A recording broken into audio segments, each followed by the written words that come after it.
Hello, one and all, and welcome to another episode of Solutionaries here on Regenerative Media TV. I'm your host, Michael DiMartino, where I take time almost every week to highlight some of the amazing innovators and solutionaries that are doing incredible, beneficial work and projects for people and planet. And of course, that can encompass everything from green technology and the green economy to regenerative agriculture, and even people who are working directly with people as far as emotional intelligence and community resilience. So, on this episode, I'm really happy to finally have some time here with our next guest. I will say I'm here in Crestone, Colorado, where I live. It's a kind of a cold day here as we start to merge into 2026. It looks like it's going to be a very optimistic year for solutions and innovators and great regenerative and sustainable and green projects for people and planet. So without any further ado, I'd like to welcome our guest today from the Promise Worldwide, not just from, but really the founder. We want to welcome Chris Robinson. Thank you, Michael. It's a pleasure to be here on the show with you. It's been a long time coming. I'm excited to be with you today. Absolutely. And again, I want to acknowledge Professor Alan Chatner from Green to Gold. It's one of the ways that we had first connected. And I've known Alan for probably over a dozen years now. He helped incubate Earthstock Foundation and Enterprises. And just recently, we kind of agreed to put our superpowers together to form Regeneration Global, which is a strategic alliance, a collaborative resource directory of different products and consultants and contractors and projects that people are doing. So also I got to spend a little time with you during the Earthstock Summit in Los Angeles in October. And, this is not just a one-off. We are in deep collaboration, and I'm really happy and honored to showcase you and your work today. So just to start off with, can you tell our audience a little bit about who Chris Robinson is and what you do and kind of what led you to helping to found the Promise Worldwide? Yeah, for sure. So, like I said, or like you said, I am the founder and the CEO of the Promise Worldwide Incorporated. The Promise was founded basically to address the main issues that affect the United States and the world. And what we're doing is we're combining existing and proven technologies to resolve these issues. In doing so, we're helping the Earth and providing a healthier um, move more towards an efficient future for the human race. It's just something that I've been passionate about all of my life. I grew up in the wilderness of Flagstaff, Arizona, and I've just always been like, when I've seen the urban sprawl and what was going on with the planet and everything like that, I just wanted to leave the place better for my grandchildren, not just my children, but my grandchildren. And so, we're working in defense for the innocence, and mostly the innocence is Mother Earth and the animals in it. And so, um, also helping to educate folks, to be more eco-conscious. It's not a complicated thing. It's a very simple process to do. It's just a changing of your thought process. So that's really what we're all about, and that's what I'm all about, and that's where my passion is. And just been phenomenal watching this thing come together. Really by a high power by this has happened. So I'm just really excited that we have this opportunity, and it's going to be earth changing, life changing for a lot of people. Amazing. See, I learned something new today. I didn't know you were from Flagstaff, Arizona Ah, area. yeah. I lived in Flagstaff from 1987 till 1994 and founded what was called the Morning Star Farm, which was a eco village just north out by Miriam Crater of Oh, wow. Flagstaff, and did a lot of work with the Dene, also known as the Navajo and the Hopi people, Yep. not only hosting events around traditional wisdom, which, in sustainability, they've been stewards of the earth for many thousands of years before many of maybe our colonial relatives arrived here. But we had a whole center and we did natural building and wind. Since then, I've actually had children and moved to the East Coast where I work for the University of Massachusetts. So I learned something new today And the second thing I just want to comment before we kind of dig into a little more about what the promise is one of the things that really impressed me about your work is that you're really wholeheartedly invested in what you're doing. It's not just about greenwashing or ROI and that type of stuff, but you're really, like you said, you're looking down the road for your children, your grandchildren, having a compassionate and beneficial impact for them and also for the planet.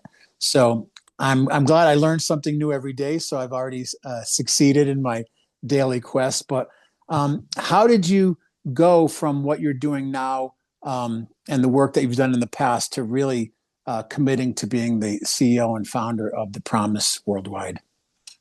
So, I mean, it wasn't an easy transition. I mean, it was a total change of my life. I mean, my professional background is in finance and real estate. And I've been, a business owner for many, many years. And so this was not an easy thing to do, to transition to something that is, there's a lot of, I don't know if there, I want to say there's resistance for this, but the path is not very easy. I mean, it's very, you come up with the concept and you're like, this is a really good thing.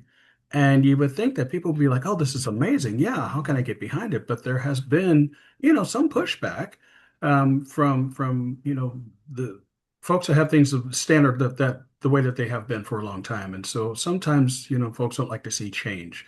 And they're like, it's not broken for us. We don't need to fix it. Just let things stay with the way that they are. And I'm like, leaving things the way that they are is not good for this planet. It's not good for our children. It's not good for us right now. So we can make an easy change, and it doesn't have to affect anyone's bottom line. In fact, it's actually a profitable process. I wasn't designing it to be profitable. It just ended up being that way because it just works out logically. Yeah, very interesting because also in our connection to Professor Tratner, who's been doing sustainability work over 50 some odd years and kind of one of the co-founders of Earth Day, a lot of our understanding has been, well, we've had this concept and methodology of sustainability for decades now. And as important and as many benchmarks that it's achieved, we can't just sustain anymore because if we look and whether you believe in climate change or not, whether you're seeing what's happening with the increase of natural disasters or the impact of the environment around water and food security and even the degradation of soil, Yeah, collapsing infrastructure, we can't just try to sustain. We really, that's why I love this word that's being used a lot now about regenerative. We have to yeah, keep what works, but we have to allow those things that don't work anymore to kind of become compost in kind of right. a agricultural ecosystem perspective, become compost to regenerate with the new types of technologies and innovations, thing like circular economics, a green economy, which is exactly the type of work I know that you're doing. So for people watching, can you tell us some of the amazing initiatives and different types of technologies and things that you're kind of helping to curate and bring forward? Sure. Our primary focus is the major problem for the world, and that is landfills. Where our trash goes. A lot of people don't think about it. After you take your trash out to the trash can and the big trash truck comes and picks it up, it's out of your mind after that. But it's a huge problem, not just for the land that it takes up, but for the water table underneath it. It contaminates the land that's all around it, and it even affects the atmosphere. It affects the air. The pollutants go into the air. So that was one thing that we focused on initially was the landfills, and there's a lot of wonderful things that can actually come out of the landfills. So we're working to process the waste that is currently in the ground of the landfills and the waste that is freshly coming in.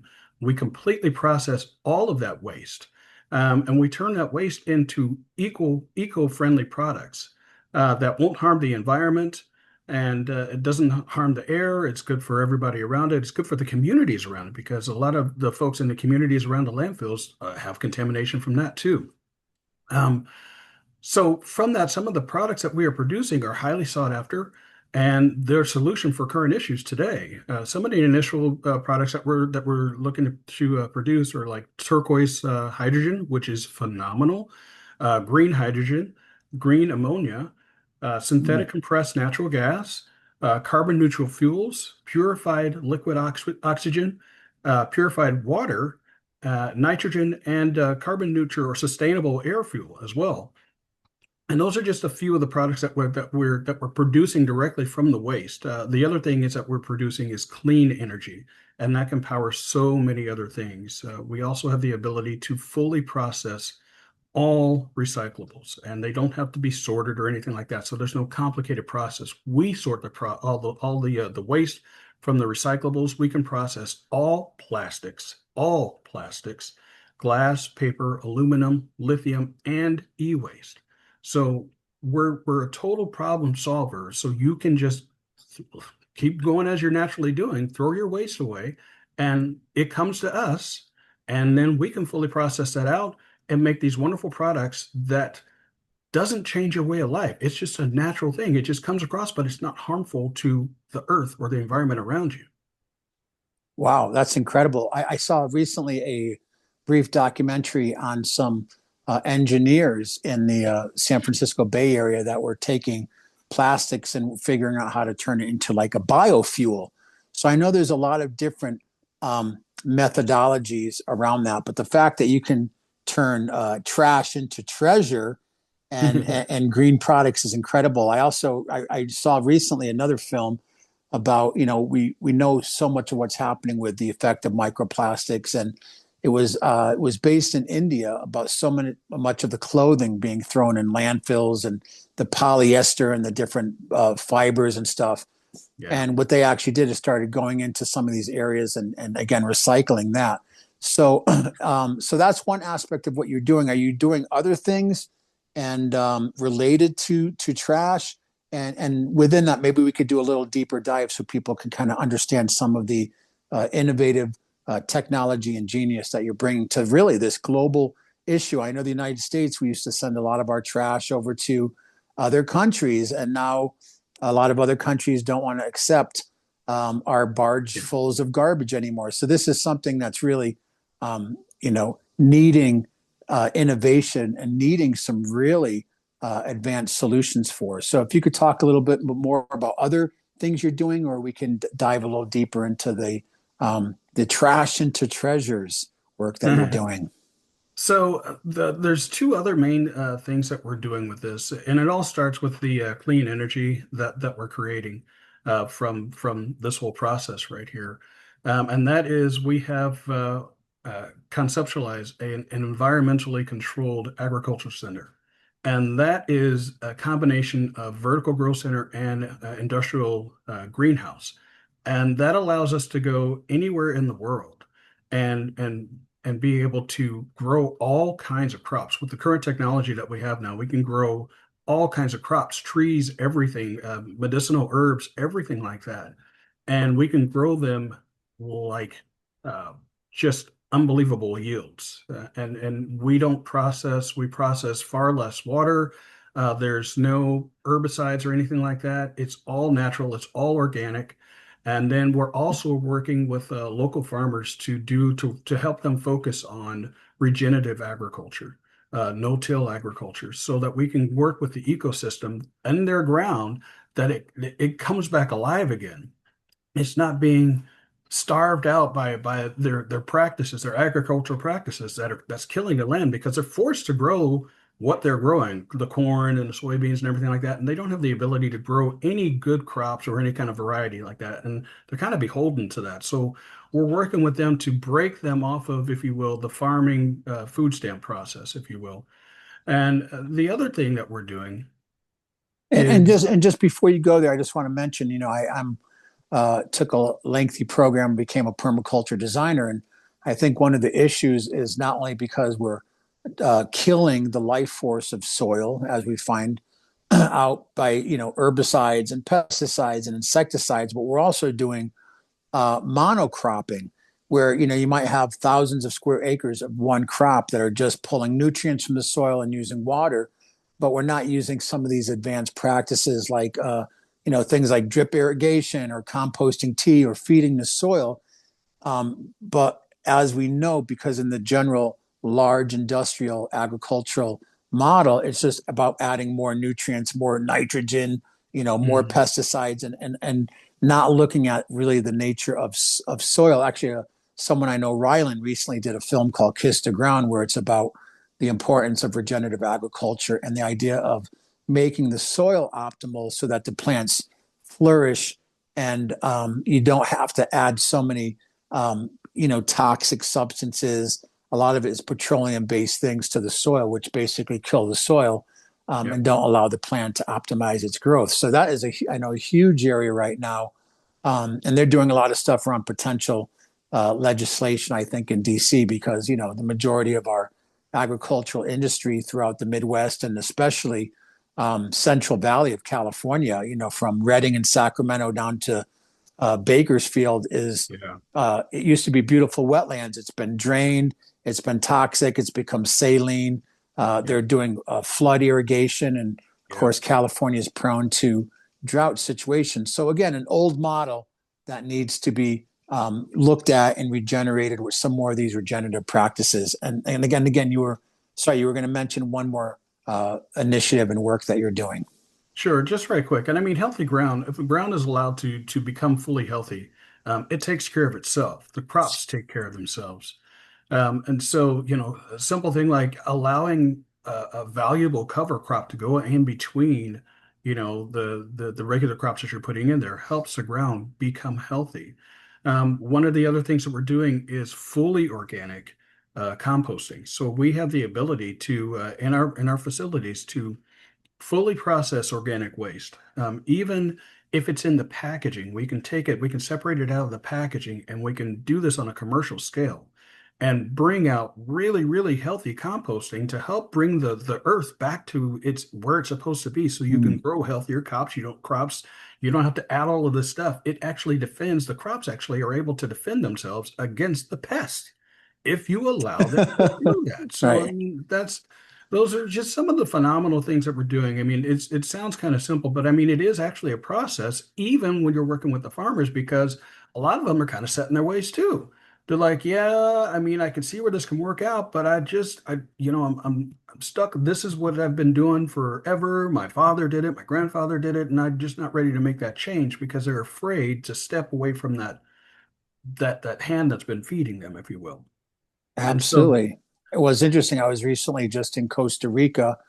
I won't go down the rabbit hole of what I'm doing, but I'm working currently with some people with 500 acres in Ecuador and a property in Costa Rica, and then I'm working on getting something going here in southern Colorado. But there, the whole country is being decimated. We say Costa Rica and Pura Vida and everything is so lush and tropical, but it's being decimated by the palm oil industry, mm, which is contaminating the soil and the water with palm oil, which is really almost impossible to remove. So again, we when we look at these different facets, like you said, it does take a certain level of what I would call biomimicry, that nature is intelligent, nature will regenerate. yes, yes. But we have to stop. I mean, even during the pandemic, we saw over those couple of years, as sad as it was, that things kind of shut down, that marine life was repopulating, nature was regenerating, and it just showed that people have to stop doing the negative impact that we're doing to the environment, which of course affects human health.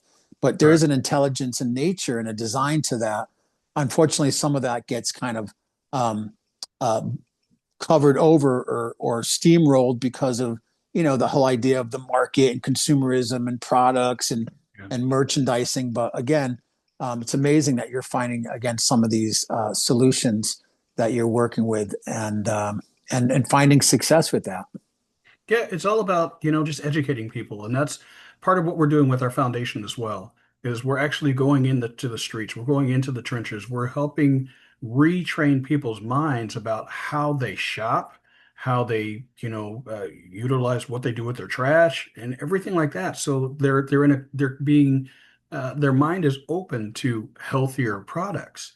Their Mhm. mind is open to eco-friendly products. And what we're trying to do is when we're bringing this to market, we're making it cost effective. So we have the ability to control our cost. And we'll probably get into that with the next subject, but that's pretty key to our success. Amazing. And you said you were doing one more initiative, correct? Is another. No, I mean, that's just, I mean, through our foundation, we're doing a lot of outreach through our foundation and education, and a lot of training processes through that. So, Right. Well, it's such a good point because if people aren't educated, we can kind of keep doing what we're doing in the way that we have been doing it for so long that it's hard for some of these regenerative practices or for some of these what we can say new paradigm or these solutions to take root if we're kind of continuing the old uh, broken model. So I really I like one of the quotes from Buckminster Fuller where he said, don't spend your time fighting systems that don't work.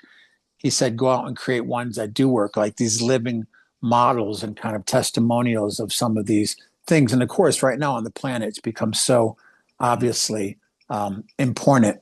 So this is a great introduction with you. And again, I like to always have these interviews because I happen to talk and meet a lot of people. We have our Regen Media TV, and we're constantly kind of trumpeting and elevating the message of people like yourself, innovators and solutionaries in the sustainability, regenerative, and health field because we know that again all these ecosystems are connected. What we do to the environment, we're really doing to our water, to our soil, to our food, which inevitably happens to ourselves. So before we finish, do you have any final words of wisdom that you'd like to share with people about the Promise Worldwide and your essential work? well, I mean, the key is this, is that we have the ability, because these facilities are self-sustaining. After we get them built and online, they are self-sustaining. So we can go anywhere in the world and provide fresh water. We can provide, we can help fight food scarcity. We can bring education. We can, third world countries that are like just buried, like Puerto Rico, right? They're buried in trash. We can come out there and be a solution for that. They need fresh water. We can be a solution for that. Their education system's kind of getting torn to pieces. We can help out with that. Um, and the big thing is through our foundation, the revenue that we're producing is, my wife and myself, we don't need all of that money. Obviously, the different pieces of industries that we're going into, they generate a lot of revenue. That gives us the ability to reach more people and help change lives, help change minds, and help change the world, change the earth. And that's really what this is all about. This is all about positive change. This is all about saving lives, saving the planet, saving the wildlife, giving them back their habitats. This is what it's all about, and that's why it's been able to go forward. And there has been some pushback, but I mean, because it's such a positive thing, and because it makes sense, that's why we're going forward with this. Right now, we are uh, working on strategic alliances with city-owned landfills, not the ones that are owned by the trash companies. We're going with the city-owned landfills because we can make a strategic alliance with them that makes financial sense for them and takes liability away from them. And that's how you solve problems. You solve problems with how can I help the person that has what I need? And that's what we're focusing on. And so that gives us the ability to create these products that are good for the earth, and we can bring them to market at a compatible price. And that gives us the ability to go out and reach others and change lives for the positive. And that's what this is all about.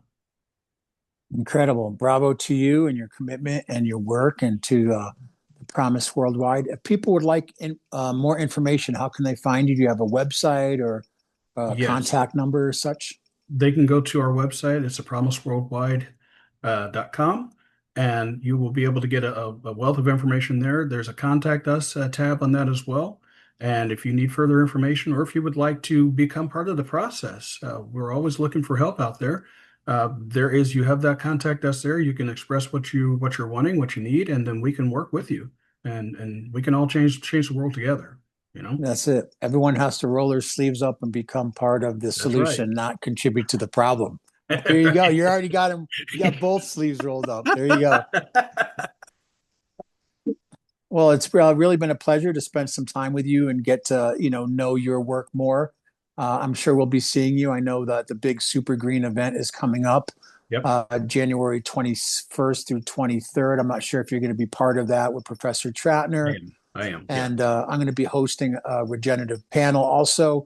But lots of opportunities because, as you know, doing this work also takes resources Yes. and investment. It can be sweat equity and it can be fiat dollars, but all of this kind of helps move things forward. But Appreciate your time and have a great New Year's. And I'm sure we'll be talking very soon. Awesome. Thank you so very much. Thank you for having me on. And thank you to all our viewers for taking some of your precious time to get inspired around social, environmental, and economic change here in a world that's so hungry for it. So thank you for taking your time to watch this video and learn more about Chris Robinson and the Promise Worldwide. Have a great new year. We'll see everyone in 2026. All right. Bye-bye.